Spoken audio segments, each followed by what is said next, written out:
शुरू अल्लाह का नाम लेकर जो बड़ा मेहरबान निहायत रहम वाला है। दोस्तों, क्या आपको मालूम है कपड़े के कारोबार से आप महाना कितना मुनाफा हासिल कर सकते हैं और इस कारोबार को शुरू करने के लिए आपको कितना सरमाया दरकार है। तो आइए हम आपको बताएं कि कपड़े के कारोबार के आगाज के लिए हमें कितना सरमाया दरकार होगा।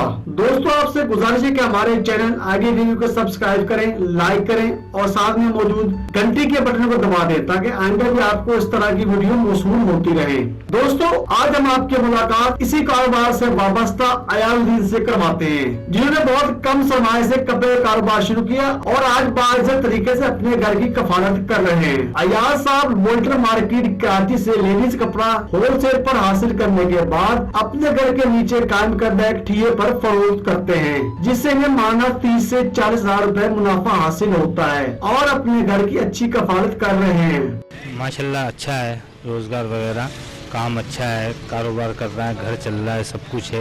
इस काम में प्रॉफिट तो है, लेकिन नया कारोबार है, उसकी निस्बत हमने प्रॉफिट जो है ना बिल्कुल महदूद रखा हुआ है, ज़्यादा नहीं है, कम से कम पे कोशिश कर रहे हैं। ये है, इसमें गुजारा हो रहा है अल्लाह का। माल ये हम बोल्डन मार्केट से परचेज करते हैं, बहुत बड़ी मार्केट है जहाँ से मिल जाता है। बोल्डन मार्केट है, खारा दर है, कागजी बाजार है, इन जगहों से हम माल परचेज करते हैं। दोस्तों, कराची बोल्डन मार्केट में लेडीज कपड़ा 300 से 1000 रुपए तक होलसेल रेट पर दस्तयाब होता है। अयाज साहब ये कपड़ा हासिल करने के बाद 200 से 300 रुपए मुनाफे के साथ फरोख्त कर देते हैं। हर रोज 5-6 सूट फरोख्त करने के बाद 1000 से लेकर 1500 रुपए तक मुनाफा हासिल होता है। दोस्तों, आप ये काम आसानी कर सकते हैं और बाइज्जत तरीके से माना 30 से 40 हजार रुपए कमा सकते हैं। इसके लिए आपको सरमाया सिर्फ 50 हजार रुपए दरकार होगा। आखिर में आपसे एक मरतबा फिर गुजारिश है कि बराए मेहरबानी हमारे चैनल आईडी टीवी को सब्सक्राइब करें, लाइक करें और साथ में मौजूद बेल आइकॉन पर भी क्लिक कर दें।